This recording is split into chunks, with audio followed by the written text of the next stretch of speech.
Hello friends, यह आपका अपना YouTube channel Miraj Evergreen Studio और उसी का एक एपिसोड था हमारा सोशल टॉक्स, जिस पे हमने बात की थी इंडियन गवर्नमेंट के बारे में और अपनी नेग्लिजेंस के बारे में। हम लोग हमेशा गवर्नमेंट को ब्लेम करते हैं इसके बारे में। तो गाइस, उसी को हम आगे बढ़ा रहे हैं। अब मैं आ रहा हूँ चैप्टर 2 पे या एपिसोड 2 पे, जिसका नाम है इंडिया एंड इट्स करप्शन। जो करप्शन हमारे देश में फैला हुआ है वो, अब वो क्यों है, क्या है, कैसे है, ये सब कुछ मैं बोलने वाला हूँ। लेकिन उससे पहले मैं एक चीज आप लोगों को बताऊं कि हो सकता है मेरी वीडियोस को देख के कुछ लोगों को लगे कि मैं किसी पॉलिटिकल पार्टी को सपोर्ट करता हूं या मैं सिर्फ पॉलिटिक्स पे बात करना चाहता हूं।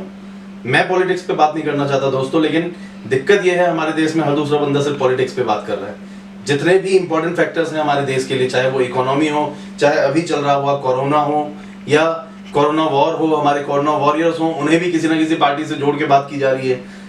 तो पॉलिटिकल पार्टीज हमेशा बीच में आ जाती हैं, वो मेरी मजबूरी है, मुझे भी लाना पड़ेगा। तो अब बात करते हैं हम करप्शन की। करप्शन, सबसे पहले हम शुरू करते हैं करप्शन है क्या यहां से।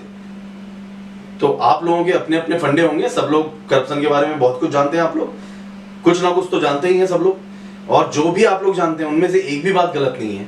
आप में से जो भी इंसान करप्शन के बारे में जो भी जानता है वो सब सही है, मैं किसी भी बात को गलत नहीं कह रहा। लेकिन मेरी नजरिए से देखें तो करप्शन क्या है। करप्शन वो है जब आप या कोई भी इंसान किसी काम को लेने के लिए जो जायज है उससे ज्यादा पैसे लेता है। जनरल टर्म्स में हम लोग जब बात करते हैं करप्शन की, तो कोई सरकारी ऑफिसर ने अपनी सैलरी तो उसकी आ ही रही है, बदले में कोई काम करवाने के लिए गया, हम जैसा हमारे आपके में से कोई पब्लिक का बंदा, और जब वो पहुंचा तो सरकारी ऑफिसर ने बोला कि काम करने के लिए उसको इतने पैसे और देने पड़ेंगे, तो उसने अपनी सैलरी से ज्यादा मांग लिया। That is corruption. लेकिन दिक्कत यह है कि करप्शन प्राइवेट, गवर्नमेंट या मे बी लेबर क्लास, इन लोगों को देख के नहीं आता। लेकिन हम लोग जब करप्शन की बात करते हैं तो सीधा सीधा गवर्नमेंट पे पहुंचते हैं। सरकारी एम्प्लॉयज, सरकारी कर्मचारी या सरकारी चलने के तरीके, उनके तंत्र, उनके पॉलिसीज, हम सीधा उस पर पहुंच जाते हैं। हमारे लिए, हमारे देश के लिए 99% लोगों के लिए करप्शन मतलब सरकार, चाहे वो सरकार बीजेपी हो या कांग्रेस हो या कोई भी और आपकी स्टेट गवर्नमेंट हो या कुछ भी, या पिछली स्टेट गवर्नमेंट अभी अच्छी है, पिछली वाली अच्छी नहीं थी, ऐसा भी लोग बोलते हैं। मे बी कोई भी गवर्नमेंट हो, किसी ना किसी गवर्नमेंट के साथ जोड़ के बोल देते हैं। करप्ट कोई पार्टी नहीं है, कोई पॉलिटिकल पार्टी नहीं है, करप्ट गवर्नमेंट नहीं है, करप्ट आप और हम हैं। कोई सरकारी ऑफिसर है तो वो भी करप्ट इसलिए क्योंकि वो भी एक इंसान है, वो भी पब्लिक है हमारी तरह, और उसे करप्ट बनाया किसने, गलती तो उसकी है। करप्ट उसे गवर्नमेंट ने नहीं बनाया, गवर्नमेंट ने अपॉइंटमेंट लेटर पे लिख के नहीं दिया कि आप इतने पैसे एक्स्ट्रा लो, उसे करप्ट हमने बनाया। हम गए बिजली विभाग में कि जी मेरा मीटर ज्यादा भाग रहा है, मेरे बिजली का बिल ज्यादा आ रहा है, आप थोड़ा चेक कर लो यार, करेक्ट कर दो। वो तो अपने तरीके से ही चेक करेंगे, उनका चेक करने का तरीका है, अपने एप्लीकेशन लिख के दोगे, प्यून उस चीज को देखेगा, प्यून के बाद जेई पे जाएगा, जेई में भी अपने सुपरवाइजर को बोलेगा चेक करने, या जेई में भी आगे फॉरवर्ड करेगा। तो उनका जो भी तरीका है, उनकी जो भी लेंथ है, प्रोसेस है, उसी प्रोसेस से चलना चाहिए इन चीजों को। लेकिन हमारे पास और आपके पास इतना टाइम नहीं है। हम लोग क्या करते हैं, हम लोग खड़े होकर बोलते हैं प्यून को कि भाई कुछ पैसे ले लो लेकिन जल्दी करवा दो, नहीं तो ये मेरा बिल मुझे भरना पड़ जाएगा। 5 दिन अगर आप वेट कर लेना, उस सीक्वेंस में अगर आप चलें, 5 से 10 दिन अगर आप वेट कर लें, या मे बी 1 महीना लग जाए, आप वेट तो करके देखिए, मे बी पॉजिटिव रिजल्ट ना आए, आप दोबारा अपील डालिए। हमारे देश में गवर्नमेंट है, सरकार है, सरकार छोड़िए, न्याय तो है, डेमोक्रेसी है, आप अपील कर सकते हैं। मे बी आपने आज बिल भर दिया और उस बिल का जो आपने एप्लीकेशन लगाई थी रीचेक करने की, उसमें 5,000 कम भरने थे आपको, और वो आपको 3 महीने बाद पता चला, तो भी आप उसके लिए एप्लीकेशन लगा सकते हैं दोबारा, और वो 5,000 की रीइंबर्समेंट आपको बिजली बोर्ड देगी। लेकिन आपके पास उतना टाइम नहीं है, आपको वो रीइंबर्समेंट आज चाहिए, और उस 5,000 की रीइंबर्समेंट आज लेने के चक्कर में आप 1,000-2,000 घूस दे बैठते हैं।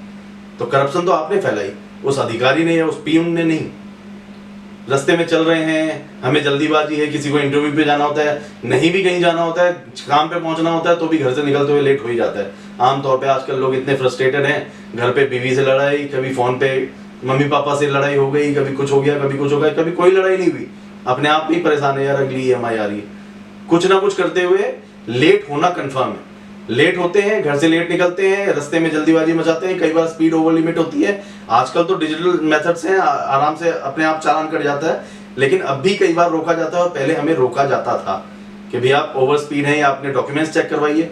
हमारे पास टाइम नहीं है, डॉक्यूमेंट्स सारे हैं लेकिन टाइम नहीं है। या मे बी डॉक्यूमेंट्स ही नहीं है, गलती किसकी है? हमारी है, उस पुलिस वाले की नहीं जिसने रोका। अगर डॉक्यूमेंट्स नहीं है, गलती हमारी है। अगेन 99% केसेस में वो पुलिस वाला कुछ नहीं बोलता, वो बोलता है इतने का चालान है, चालान काट रहा हूं। वहां करप्शन स्टार्ट हम लोग करते हैं, आप लोग करते हैं। खड़े होके हम लोग बोलते हैं कि जी कुछ ले दे के देख लो यार, आप चालान काटोगे, हमें वो थाने जाना पड़ेगा या मे बी सचिवालय जाना पड़ेगा, मे बी कोर्ट जाना पड़ेगा। मैं कभी गया नहीं इसलिए पता नहीं, शायद कोर्ट जाना पड़ता है, तो मे बी कहीं हमें जाना पड़ेगा, वहां जाके पूरा दिन खराब करना पड़ेगा, लाइन में लगना पड़ेगा, एक दिन ऑफिस से छुट्टी लेनी पड़ेगी। ये सब चीजें छोड़ के हम बोलते हैं वहीं कुछ ले दे के देख लो यार। उसे चाहे हमने 100 रुपए दिए हो या 500 रुपए दिए हो, वो करप्शन हमने दिया है, उस पुलिस वाले ने नहीं, या ना ही किसी सरकार ने। उस टाइम पे जब हमने उसकी जेब में वो 100 रुपए डाले, तो इससे फर्क नहीं पड़ता कि कांग्रेस थी सीट पे या बीजेपी थी सीट पे। उस टाइम वो करप्शन फैलाने वाले आप थे, वो करप्शन फैलाने वाले हम थे, हमारे जैसे लोग।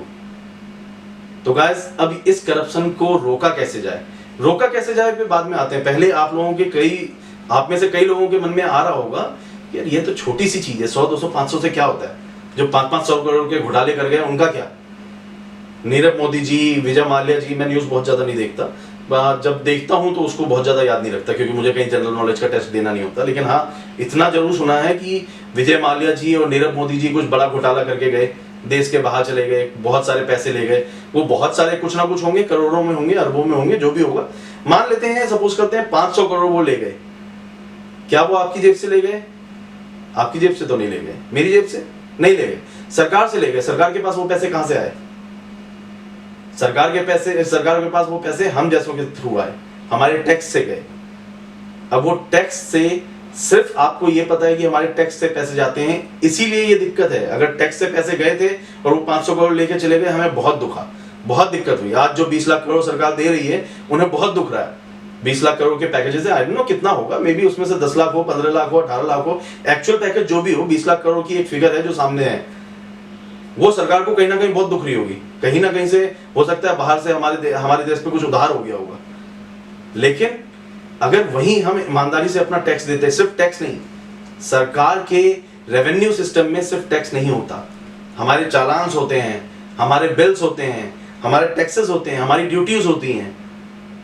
अब टैक्सेस में सिर्फ आप इनकम टैक्स लेके चले तो दैट इज नॉट इनफ। अब हर चीज में हमें चोरी करने की आदत है, हम इनकम टैक्स भी बचाएंगे, हम जीएसटी भी बचाएंगे, हम चालान भी नहीं भरेंगे। तो करप्ट कौन है, करप्शन कौन फैला रहा है? वो 500 करोड़ लेके गए, ये बड़ी बात नहीं है। उस 500 करोड़ की जगह 5000 करोड़ भी ले जाते तो भी हमें फर्क नहीं पड़ता, अगर हम ईमानदारी से पैसे सरकार को दे रहे होते तो। लेकिन हमने ऐसा नहीं किया, हम आज भी ऐसा नहीं कर रहे, पर उम्मीद करता हूं आगे करेंगे। सरकार ने हर चीज के लिए एक पेनल्टी रखी है, एक सिस्टम रखा है। आप सपोज करिए आपने किसी को चेक दिया और चेक ड्रॉप का आपके पास मतलब चेक बाउंसिंग का आपके ऊपर केस लग गया, एक नोटिस आता है, कोई भी कहीं बाहर बैठा होगा, किसी वकील का एक एम्प्लॉय कह लें या चपरासी कह लें, उसका वही लिख के दे देता है। मुझे नहीं पता उसको कुछ स्टेनो कहते हैं शायद, नॉट चपरासी, सॉरी, स्टेनो कहते हैं, जो लॉयर का असिस्टेंट होता है, वही एक नोटिस बना के दे देता है, ये नोटिस दे दो जी। वो नोटिस आपके पास आया, आपको लगा बात तो अब कोर्ट में जाएगी, कोई केस होगा, कुछ ना कुछ आपको भुगतना पड़ेगा। आपको पता है आपको क्या भुगतना था? 25,000 का आपने अगर चेक दिया था, वो बाउंस हुआ, 25,000 तो आपको भुगतने थे, लेकिन उसके ऊपर जो आपको भुगतना था वो बहुत कम था, और उसके साथ साथ आपका टाइम जो लगता वो थोड़ा ज्यादा था। लेकिन आपके पास उतना टाइम नहीं है। दिक्कत यह है कि आपके पास टाइम नहीं है, और अगर आपके पास टाइम नहीं है तो आपने क्या किया? उस नोटिस के जवाब में ये बोल दिया फोन करके, भाई अपने पैसे ले जा, कुछ एक्स्ट्रा ले जा, ये नोटिस खत्म कर, सेटलमेंट करते हैं। आउट ऑफ द कोर्ट हमने सेटलमेंट कर ली। कोर्ट को क्या मिला? वो जो एक स्टैम्प पेपर था वो भी वेस्ट गया, या जो नोटिस भेजा एक लॉयर ने वहां बैठ के, या लॉयर के स्टेनो ने भेजा, वो भी वेस्ट गया, कुछ नहीं हुआ, बाहर सेटल कर लिया। पुलिस वाले भी अगर आए थे उस नोटिस को लेके तो उन्हें भी 500,000 रुपए हमने ही दिए, उन्होंने नहीं मांगे, हमने दे दिए। 99% केसेस दिए होते हम दे देते हैं। वो तो मतलब इनडायरेक्टली हो सकता है किसी ने आपको डरा दिया हो, डायरेक्टली तो कोई कुछ नहीं बोलता कि मुझे 500 रुपए दे तो बचा लूंगा, ऐसा नहीं बोलता। हम लोग बोलते हैं लो यार 500 ले लो आप जाओ, या 1000 ले लो आप जाओ। ये करप्शन हम फैलाते हैं। हमारा देश कमजोर नहीं है, कहते हैं ये सोने की चिड़िया थी, हमारे देश को सोने की चिड़िया माना जाता था। तो गाइस हम आज भी उसी सोने की चिड़िया को बनाएंगे, हम दोबारा अपने देश को सोने की चिड़िया बनाएंगे। तब तक के लिए आप प्लीज़ हमारा चैनल सब्सक्राइब करें। Thank you so much guys.